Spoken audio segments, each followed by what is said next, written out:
जरा सोचो, अगर सभी लोगों के पास सुपर हीरोज वाली शक्तियां आ जाए तो क्या होगा।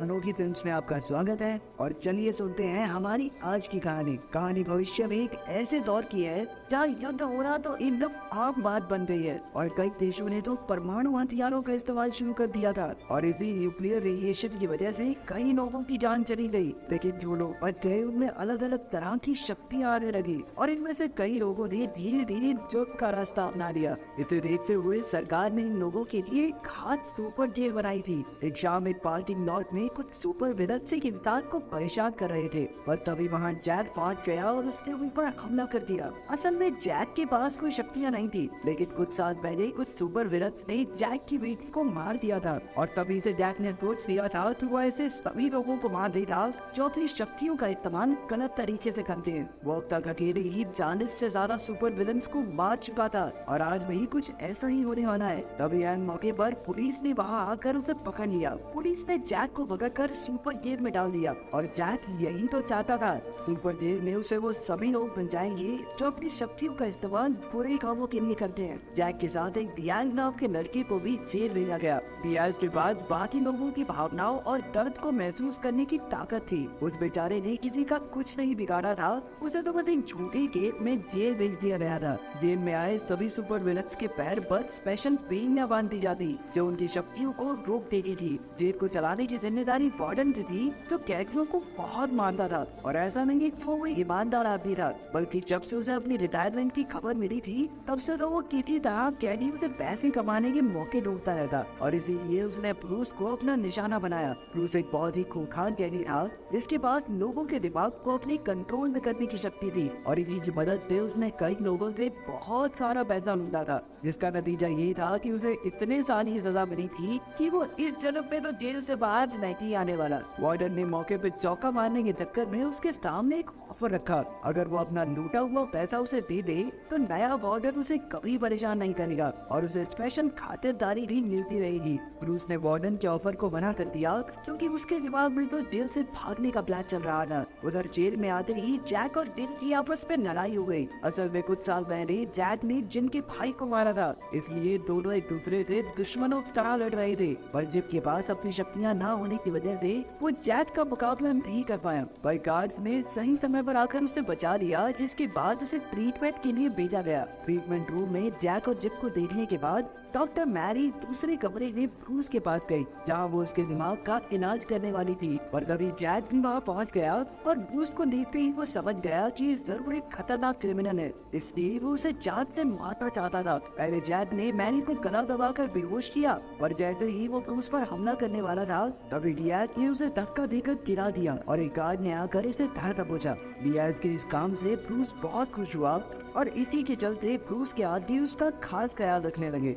एक दिन खाना खाते वक्त डियाज की टेबल पर गॉर्डन नाम का एक कैदी आकर बैठ गया और उससे बातें करने लगा। उसने बताया कि इस जेल में वो सबसे पहला कैदी था और तब से ही उसे बेरोड पर बाहर जाने का मौका नहीं मिला। उसने कई बार बेट की अर्जी डाली, लेकिन हर बार खारिज कर दी जाती। उसे बहुत भरोसा था कि इस बार तो उसकी अर्जी जरूर मंजूर हो जाएगी, लेकिन अफसोस इस बार भी उसे खारिज कर दिया गया। इसके बाद से गॉर्डन बहुत उदास और सहमा सहमा रहने लगा था। उधर ब्रूस अपना भागने का प्लान तैयार कर रहा था और एक दिन लंच टाइम पर ब्रूस के एक आदमी ने गॉर्डन को एक तीखी चीज दी, जिससे उसने अपने पैर में बंधी उस खास बेड़ी को खोल दिया। इसके बाद उसने टेबल पर चढ़कर बिजली की तारों को खींचा और अपनी शक्तियों को चार्ज किया। उसने जेल के सारे इलेक्ट्रिकल सिस्टम को तबाह कर दिया। असल में गॉर्डन ब्रूस का साथी बन चुका था। वो जानते थे कि इससे जेल में दंगे शुरू होंगे और उनके प्लान के मुताबिक 30 सभी कैदियों ने आपस में लड़ना शुरू कर दिया। ये खबर जब गॉर्डन के पास पहुंची तो उसने जेल के दूसरे जनरेटर को चालू करके सभी कैदियों को काबू करने का आदेश दिया।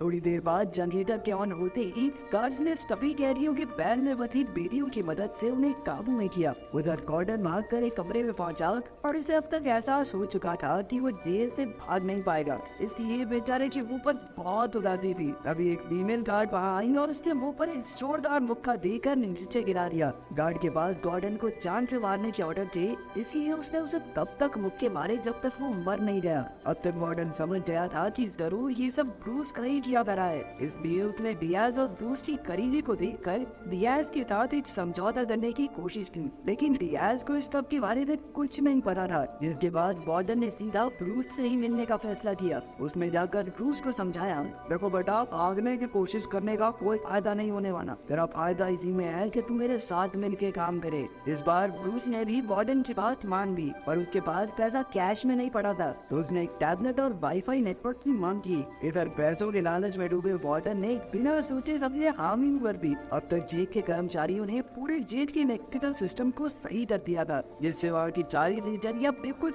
जैसी हो गई थी। इधर ब्रूस वार्डन अपने टैबलेट और नेटवर्क की मदद से एक वायरस तैयार कर रहा था, जिसकी मदद से वो जेल से भाग सके। जैक ने जेल में रहते रहते अपने चेहरे पर एक क्रॉस का टैटू बनवा लिया था और वो अक्सर जिम से पंगे लेता रहता, लेकिन जिम को उसमें कोई दिलचस्पी नहीं थी। और फिर आया वो दिन जिसका वार्डन को इंतजार था। आज उसकी रिटायरमेंट है और वार्डन एक शैंपेन की बोतल लेकर जेल पहुंचा। ऑफिस में अपना सामान रखकर वो सीधा ब्रूस के पास पहुंचा और उसे टैबलेट देकर पैसे ट्रांसफर करने को कहा। वो इतना खुश था कि उसे बिल्कुल एहसास नहीं हुआ कि ब्रूस उसके टैबलेट की मदद से जेल के सिस्टम में वायरस डाल रहा है। और देखते ही देखते ब्रूस ने अपना बनाया वायरस सिस्टम में अपलोड कर दिया, जिसके बाद सभी कैदियों के पैर में बंधी उस खास बेड़ी की पावर बंद हो गई और उसके बंद होते ही उन सभी के पास अपनी अपनी खास शक्तियां आ गई। एक बार फिर से जेल में तमके भड़क गए। याज को इस बारे में पहले ही बता दिया ना, ताकि वो जाकर कहीं छुप जाए, लेकिन फिर भी उसे बहुत दर्द हो रहा था। पता चलता है कि वो अपनी शक्तियों का बहुत अच्छे से इस्तेमाल नहीं कर सकता था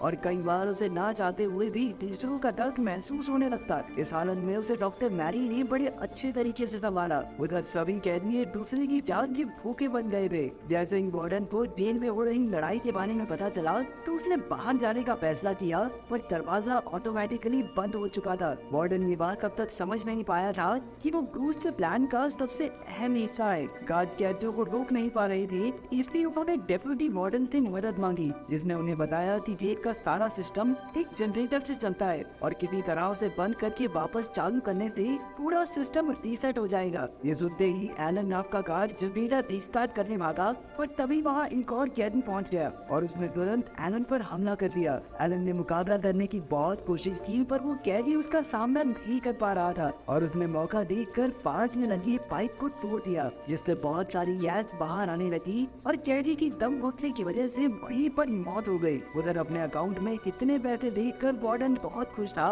पर तभी ब्रूस के तेवर बदल गए। असल में ब्रूस के पास एक और शक्ति थी जिसके बारे में कोई नहीं जानता था। वो अपनी ताकत से किसी के साथ भी अपना दिमाग बदल सकता था। उसे पता था कि वो अपने शरीर के साथ तो बाहर नहीं जा सकता और उसने इसी हिसाब से ये सारा प्लान बनाया था। उसने गॉर्डन से जो भी करवाया वो सिर्फ इसलिए था ताकि ब्रूस सिस्टम में वायरस डाल सके। गॉर्डन बेचारा सिर्फ बनी का बकरा था। ब्रूस का असल प्लान तो कुछ और ही था। जब तक बेचारा वार्डन पूरी बात समझ पाता तब तक बहुत देर हो चुकी थी। ब्रूस ने अपना दिमाग वार्डन के साथ बदल लिया था। उसने एक मुक्का मारकर वार्डन को बेहोश कर दिया और उधर एलन ने जेल का पूरा सिस्टम रीसेट कर दिया। जिसके बाद वायरस हटते ही सभी कैदी वापस से शांत हो गए। दरवाजा खुलते ही वार्डन के भेज में बाहर आए ब्रूस ने अंदर बैठे बेचैन वार्डन को एक स्पेशल कमरे में डालने का आदेश दिया। अब ब्रूस आजाद था और साथ ही उसने डियाज और अपने खास साथी को भी आजाद करवा लिया। उन दोनों को पहले ही लड़ाई में हिस्सा लेने से साफ मना किया गया था, क्योंकि सिर्फ यही एक रास्ता था जेल से आजाद होने का। अगर वीडियो पसंद आई तो लाइक कर देना, चैनल को सब्सक्राइब कर देना। मिलते हैं अगली वीडियो में।